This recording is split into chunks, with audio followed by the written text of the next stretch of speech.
forgive me, I have to get this out of my soul and off my chest about the man who now owns me. I'm talking about Jerry Jones.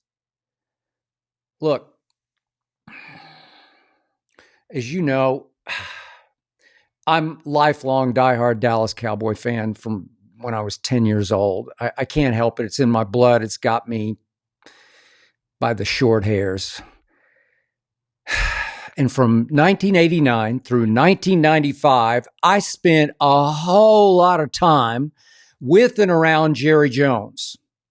That was for the 3 books that I wrote about the Dallas Cowboys. And seriously, I'm talking about hundreds of hours over those 6 years.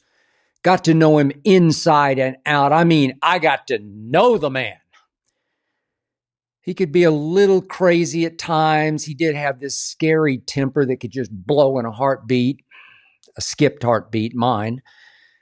But this Jerry I got to know was from age 47 to age 53. And that Jerry, he was smart. As he used to say about his daughter who was at Stanford, graduated from Stanford, she's whip smart. Well, Jerry was whip smart. Jerry had this Midas and magic touch for making these seemingly crazy decisions that turned to gold in business and in football. That Jerry was just extremely personable, charismatic, likable, just impossible to hate because he was humble. He had lost his shirt in the oil fields, man. He'd lost it. He'd had the woman at the airport cut his credit card in 2 because he was bust. That Jerry still had some humility, redeeming humility. That Jerry was on top of his game. That Jerry was in command. That Jerry was the GM and the unofficial coach of Dallas Cowboy teams that did win 3 Super Bowls in 4 years. Can't take that away from him. Oh, man, but that was a long time ago. Jerry Jones is 82 years of age now. And the Cowboys he owns and still operates haven't been back to even an NFC championship game since Jerry was 53 years of age. It's a long time ago. Which brings me to my single biggest fear about my Dallas Cowboys, and this is not easy for me to discuss with you. My single biggest fear is that Jerry Jones has just lost it. Lost his fastball, lost all perspective, lost all humility, just lost himself in his enormous celebrity, his fame and his fortune, just lost his way at age 82, just gone a little cuckoo at this advanced age, a little batty. Now, this no doubt has happened to many NFL owners before Jerry and to some as we speak, but those owners didn't and those owners don't run the football team. I mean, hands-on run the football team like Jerry. Those owners stay in the background. They stay out of the way. They stay out of the media spotlight. They let others make all the football decisions. They may hire and fire coaches, maybe a GM here and there, but they let them do the football. Jerry is still the general manager. And now it's painfully clear he wants to be the co-head coach. Once again, the co-head coach. And the problem is his wife and kids love him so much. And frankly, his wife and kids respect and fear his temper and his wrath so much that there's just no way they're going to conduct some intervention and tell Jerry it's time to step down in favor of his oldest son, Steven. It's just not going to happen. There is absolutely no way Jerry would make that decision on his own either. Are you kidding? He's the most famous and visible owner in the history of sports. His team is the most valuable team in the world, even though his team went 7-10 this past season. Even though his team has the worst playoff winning percentage over the last 30 years of any team that's played 15 or more playoff games. The worst in all the NFL, Dallas Cowboys. Worst playoff winning percentage, last 30 years. So next July, Netflix is going to drop a documentary about the 90s Cowboys dynasty. I know because they interviewed me for like 5 hours for it. And Netflix believes this doc will rival the Last Dance doc about Michael Jordan's final season in Chicago. And I do not doubt that it will. It might eclipse it. I think this Cowboy Extravaganza, I think it's going to be 10 parts. And this is what I do know about it. The epicenter of every episode will be Gerald Wayne Jones Jr. He is running this show. This is his baby. It's like he's building this monument on Netflix to himself. So Jerry, step aside now? Jerry Jones, seriously? His story will rival Michael Jordan's. That's how big Jerry has become at age 82. Rival Michael Jordan. The great Taylor Sheridan just gave Jerry a crucial cameo in the penultimate episode of Landman, opposite my friend Billy Bob Thornton, opposite John Hamm. And Jerry stole the show. I talked about it at the time. He stole it, baby. Jerry's a movie star at 82. And to think that way back when, Jerry's bid to buy the Cowboys in 1989 was by far the lowest of the 5 final bidders, by far the lowest of the final 5. Others were big, heavy hitters, not Jerry. He came out of nowhere. But the former owner, Bum Bright, I got to know him very well, told me that, number one, he just got a kick out of dealing with this wildcatter from Arkansas who struck it rich in oil and gas.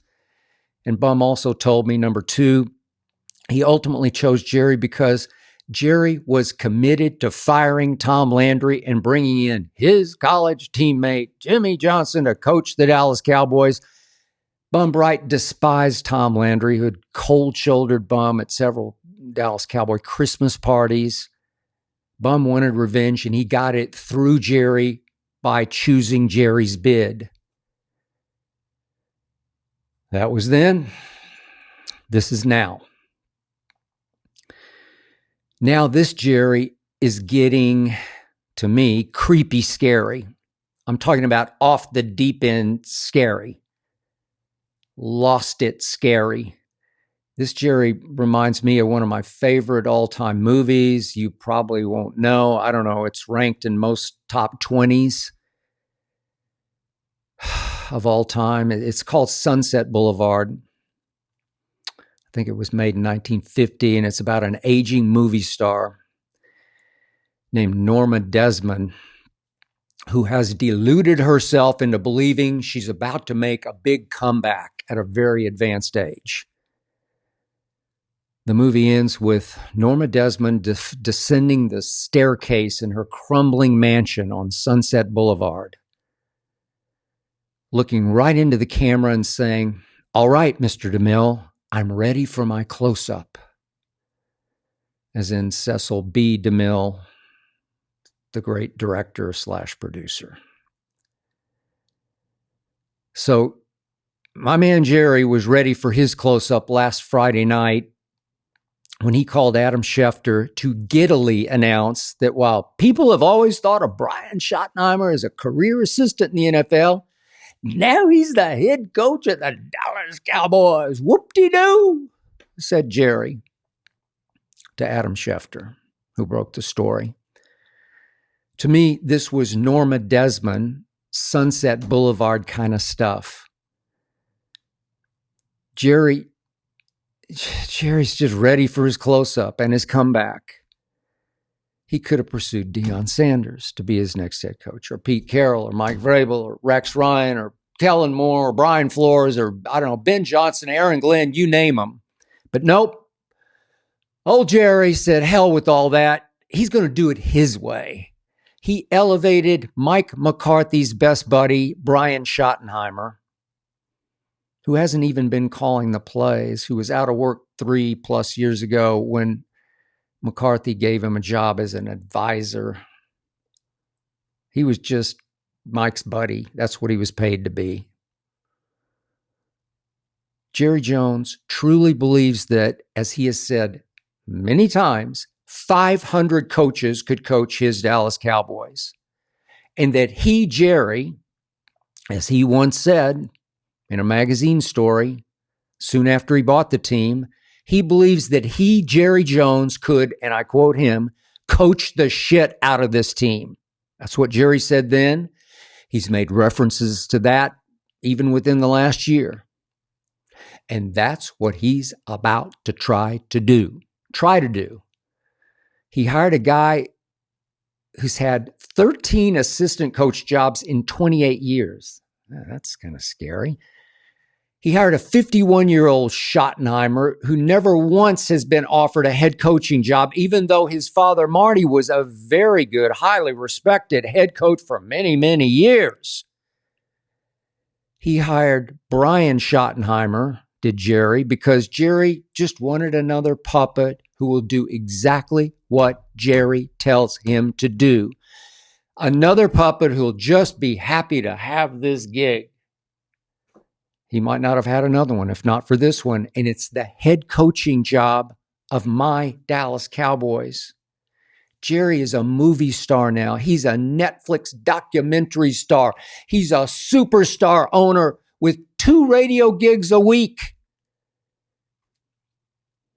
And now he's about to coach the shit out of his Dallas Cowboys, or at least try to. At age 82, Jerry Jones just said to the world, "Watch this. Watch this, America. Watch me now." There's some Joe Biden in Jerry Jones, but Jerry's party, his family, is not going to replace him or even dare to try. And Jerry obviously cannot be voted out of office because he owns the office. He owns my Dallas Cowboys. So he owns my heart and my soul. Heck, he owns my very self-image. I will admit this publicly. When my Cowboys win, I feel a little better about the man in the mirror. I do, crazy as that might seem. So now Jerry Jones lives in a crumbling Dallas Cowboy mansion on Sunset Boulevard, and he's ready for his close-up and his comeback as co-coach. And all I can do about it is kick and scream and watch.